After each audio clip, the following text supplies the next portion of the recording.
MAT166 exam number 2 review. This is question number 12, part 3. So we have the function f of x equals to 2 cotangent x over 2 minus pi over 4, and we need to graph this function. So we know that cotangent is basically 1 over tangent. And so I am going to focus on how to graph the tangent, and then from there I will graph my cotangent, although they're not very related, but it just makes sense in my brain. I don't know if it's going to make sense to you, but I'll do my best to explain what's going on with this. Before I begin, I like to determine a, b, c, d. So a is equal to 2, b is equal to 1/2 in this case because x is divided by 2, and c is equal to pi over 4, and d is equal to 0. So the period, I know that the tangent period is pi, so is the cotangent, so it's going to be pi over b, which is pi over 1/2, and that is 2 pi. The stretch or the shrink here, the stretch is 2, which is the amplitude, similar to what we say the amplitude, but since it doesn't have a maximum, we don't say that. We just say vertical shrinking or vertical stretching. The horizontal shift here is c over b, which is pi over 4 divided by 1/2. That is similar to saying pi over 4 times 2. That will give me pi over 2. So I have a horizontal shift, and I have the period, and I have the stretch, the vertical stretch. The vertical shift is d, which is 0. So I don't have a vertical shift. Now we need to find the equation of the asymptotes. The asymptotes means that our cotangent is not going to be defined, and the cotangent is basically cosine over sine. So any angle that makes sine equal to 0 is going to make the cotangent undefined, and as a result it's going to make the it's going to give us the asymptotes for the cotangent function. I know that for the cotangent function, theta has to be equal to 0. So I have theta here written as an expression. This is the easiest way I can find it. So to find the equation of the asymptotes, I'm going to make x over 2 minus pi over 4 equals to 0, because I know if this expression is equal to 0, it's going to make cotangent undefined. And now I'm going to solve for x. So to solve for x, I'm going to multiply everything by 4. So I'm going to have 2x minus pi equals 0, and that will lead me to 2x is equal to pi, and x is equal to pi over 2.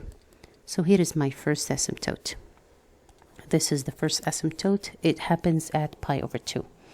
Now to find the other asymptote, I have to add the length of the period for this function, which is 2 pi. So here is the first asymptote. The second asymptote is going to be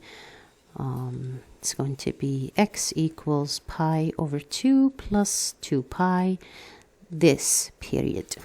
Okay, the length of this period, it doesn't matter what it is. So I'm going to add that. You're going to end up with 5 pi over 2. So I know that that is my first asymptote. My second asymptote, I know that exactly in the middle, I am going to have the 0 of this function. The 0 of this function happens when I have the cosine equals to 0.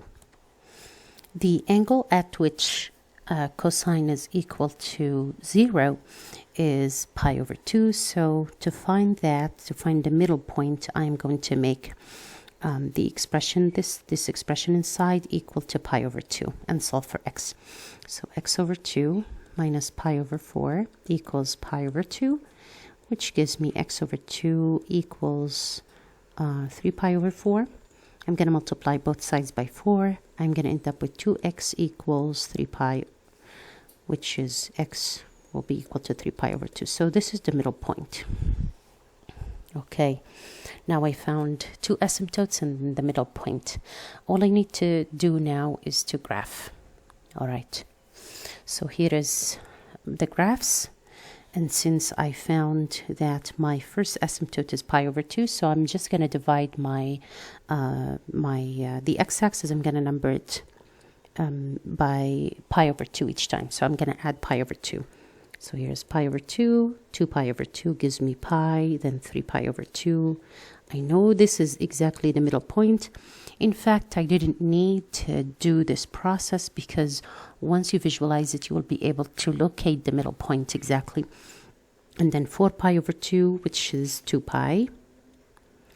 And then we need 5 pi over 2, which is the second asymptote. So that's what I care about, the first asymptote and the second asymptote. I'm going to sketch the asymptotes really quickly. So here are my asymptotes. This is the first one, and here is the second asymptote. And as you can see, this is clearly in the middle.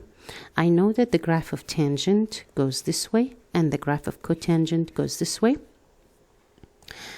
Not always, but this is the common one if they are positive. I know that at pi, if I plug x is equal to pi into my equation, it's going to result in a value of 2, which is, I'm going to say this is 1, and this is 2. Okay, so here is the value for 2. And then when x is equal to 2 pi, I know that the equation f of x is going to give me negative 2. Which is the amplitude or the stretch. The original one is going to be 1, and now times 2, it's going to give you 2. Right. So this is the graph of the function. It's going to look something like this. Right. So that is the graph of cotangent function. And that's basically it. And you can find these values when you plug x is equal to pi over 2. You get 2 times cotangent. Pi over 2 divided by 2 gives you pi.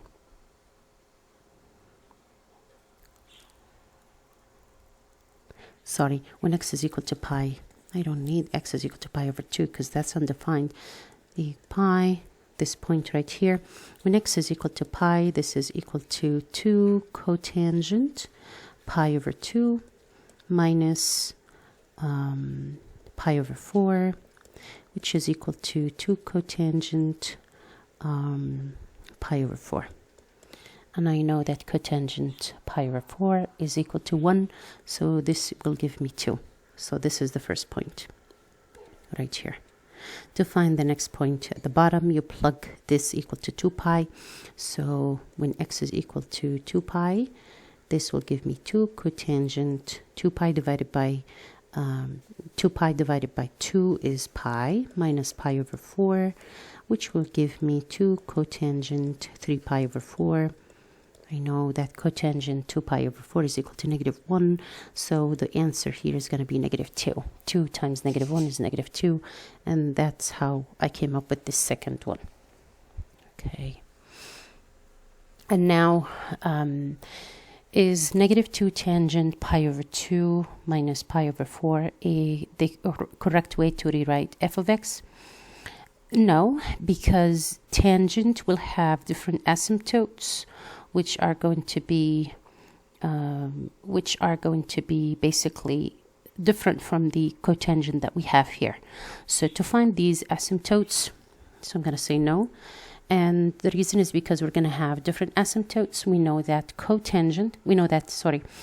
that tangent is undefined when cosine is equal to 0. And that happens when theta is equal to pi over 2. That means if I put x over 2 minus pi over 4 equals to pi over 2, I'm going to compute all of the asymptotes. So here I have to solve for x. I'm going to multiply everything by 4. So I get 2x minus pi equals 2 pi.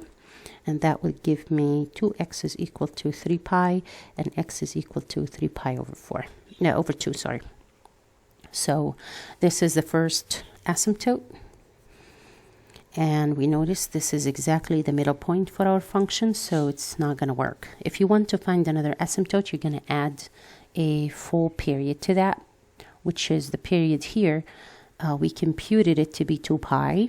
So we're going to add or subtract 2 pi to that in order to find the rest of the asymptotes.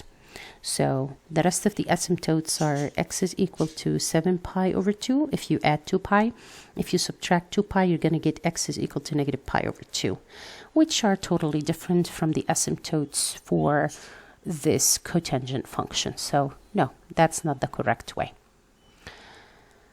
Okay, let's move on to the next one. Okay, here we have to simplify the expressions. What's important here is to know the simple Pythagorean identity. This is one of the most important identities that you can use anywhere, virtually anywhere. And you have to know your cosine and the cotangent, what is it equal to in terms of sine and cosine, and you need to know the odd functions and even functions. So to simplify this, I see here, I do my first scan, and I see that cosine can be simplified because it's an even function, so I can get rid of the negative. And then I see a cotangent function, so to get rid of this, I need to turn it into sine and cosine, and I know that cotangent is basically cosine over sine, and then I will take it from there. So I know that this is cosine x, and then sine x, and then cotangent is basically cosine x over sine x. And then I will write sine square x as it is.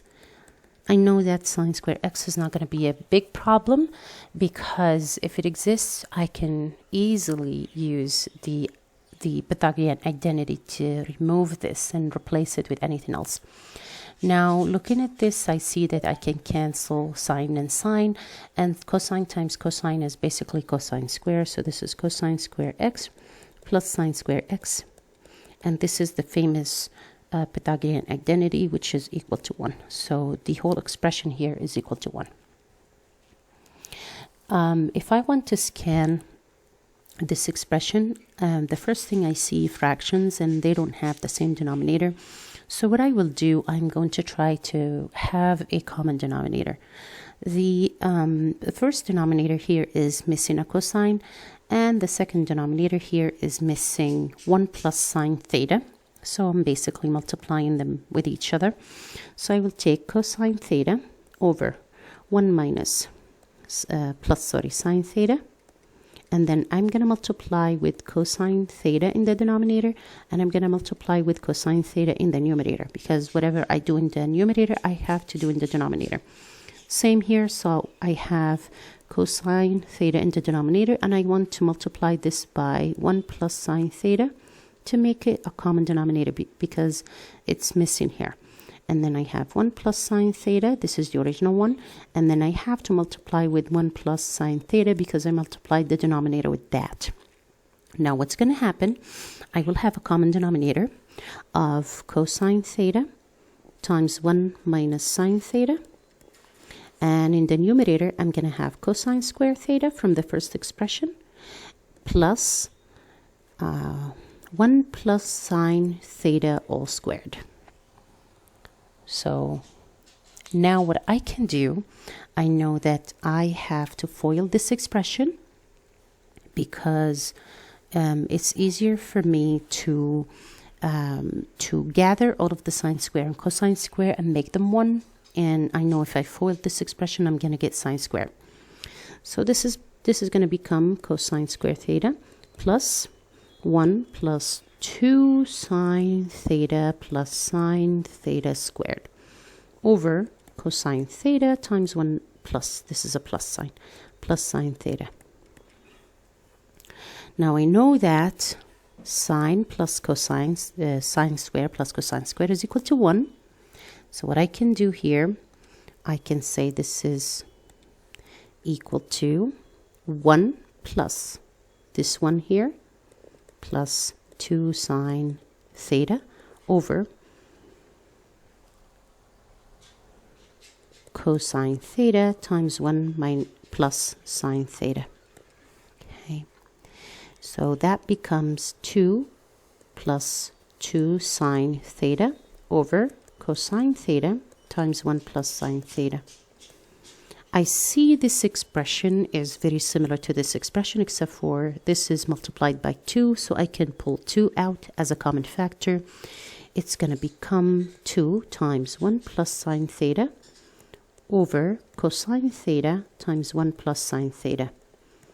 Now I can easily cancel these together, and I'm going to end up with 2 times 1 over cosine theta, which is 2 times secant theta. So it's basically 2 secant theta. So that is the second expression. Now what we need to verify. When we want to verify an identity, we need to work on one side and make it equal to the other side. I will always start with the side that I can manipulate the most and then take it to the other side.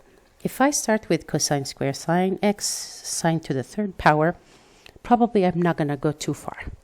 So I'm going to start with the left-hand side and try to simplify it.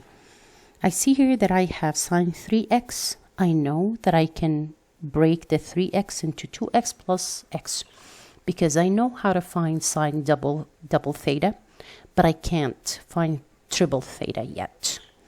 So this is equal to sine 2x plus x minus cosine x, and then sine 2x.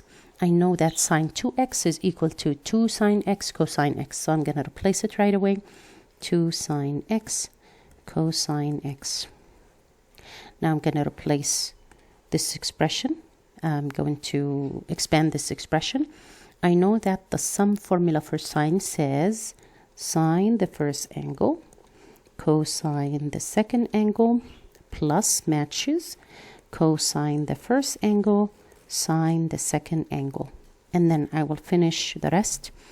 This is equal to minus 2. If you multiply cosine, this is sine times cosine, sine x. Sine x times cosine square x. Because cosine times cosine is cosine square. All right. Now, you see here I have sine double angle and I have cosine double angle. And I know the formulas for sine double angle and cosine double angle. So I'm just going to replace them. So this is equal to 2 sine x cosine x. I know that. It's the formula. And then times cosine x remains the same. Plus, this is basically cosine square x minus sine square x. The reason why I used the one with sine and cosine, because I do have sine and cosine everywhere. So I'm going to stick to what I have. And then sine x is going to remain the same, minus what we have before. Cosine square x. Okay. Now I know that I need to distribute the sine inside and the cosine here, which is not a distribution, just a multiplication right here. So this becomes 2 sine x cosine square x plus sine x cosine square x minus sine cubed x. Sine square times sine is sine to the third power, then minus 2 sine x cosine square x. Notice how we can now eliminate these together because one is negative and one is positive and they're exactly the same. And now if we arrange the terms, we're going to end up with this expression right here. So if I arrange these, multiplication, you can multiply any way you want. So this is going to become cosine square x sine x minus sine to the third power x, which is exactly this expression. So we verified. The next verification that I have, notice how I have cotangent. So I know cotangent is basically cosine over sine because I have sine and cosine in this formula, so I'm just going to expand the cotangent. So to do that, I'm going to start here and then verify it's equal to the right-hand side. Sine square x, I'm going to leave it as it is. Cotangent is cosine x over sine x. Everything is over cosine x. Now, I can eliminate one of these signs with the bottom one. So I have sine, cosine at the top. So this is equal to sine x times cosine x divided by cosine x. See how now I can eliminate these two. And the final answer will be sine x, which is exactly the right-hand side. Sorry, this one. Okay. All right. The next identity.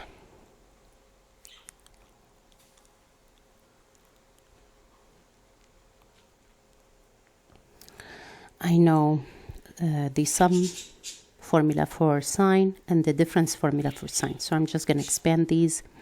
So the first one is going to be sine the first, cosine the next, plus it's going to match sine the first, sorry, cosine the first, sine the next, cosine the first angle, sine the other angle. And the other formula is exactly the same. It's going to match the sine, so the sign is going to be negative. So sine x cosine y minus cosine x sine y. Now, if you notice, this term is the same as, so this term is a and this term is a. Those are the same, and this term is b and this term is b. So basically what I'm multiplying these. And I know when I have a multiplication like that, the answer is the difference between the squares, the complete square. So this is a squared minus b squared, which I can now reflect on this. And this will be equal to the first term squared, which is sine x cosine x all squared, minus cosine x, sine y, sorry, this is y and this is y, all squared. Now I know the square can be distributed, so I can write this as sine square x, cosine square y, minus cosine square x, sine square y. Okay, now I have a sine square x here, so what I can do, and because when I look at the right hand side, I see it's sine only, so I need to convert all of the cosines in terms of sine. I know that cosine square is equal to 1 minus sine square, so I'm just going to replace them. So sine square x, and then times 1 minus sine square x, and then minus 1 minus sine square x, sorry, this is sine square y, made a mistake there, and then times sine square y. Now this is equal to, if you expand it, it's going to give you, if you distribute these inside and distribute this inside with the negative, so it's going to be sine square x minus sine square x sine square y minus sine square y plus, if you distribute the negative, it's going to be positive, sine square x sine square y. Now these are going to cancel because they have the opposite sign, and the remainder is sine square x minus sine square y. Okay, if this side was involving cosine, then I would have replaced each sine square with its value. So sometimes I look at the right hand side just to cheat a little bit, and that's totally fine. We said question number 15 is not going to be part of the review because we didn't cover the material yet. So is question number 16. Those are the ones that we didn't cover yet. Now let's answer number 17 very quickly, and then I'll stop here because the video is getting very long. So I have sine u is equal to 12 over 13 and cosine v is negative 4 over 5. And I know that u is in the second quadrant and v is in the third quadrant. If I want to find sine u plus v, I'm going to use the sum formula for sine. That is sine the first, cosine the second, plus cosine the first, sine the second. Okay, notice how I have sine u and I have cosine v, but I don't have cosine u and sine v, so I need to create the triangles to make to find them. Okay, so I know that in the second quadrant, which is this one, I have u and I have sine u is 12 over 13. So this side is going to be 5, and it's negative 5 because it's in the second quadrant, and this is the negative x value side. So this value is going to be negative 5. I use the Pythagorean theorem here. 169 minus 145 is 25. Square root of 25 is 5. So I can find sine and cosine from here. And now I'm going to create the other triangle, which is for v. V is in the third quadrant. Oops, that's the fourth quadrant, sorry. V is in the third quadrant, so it's right here. This is v.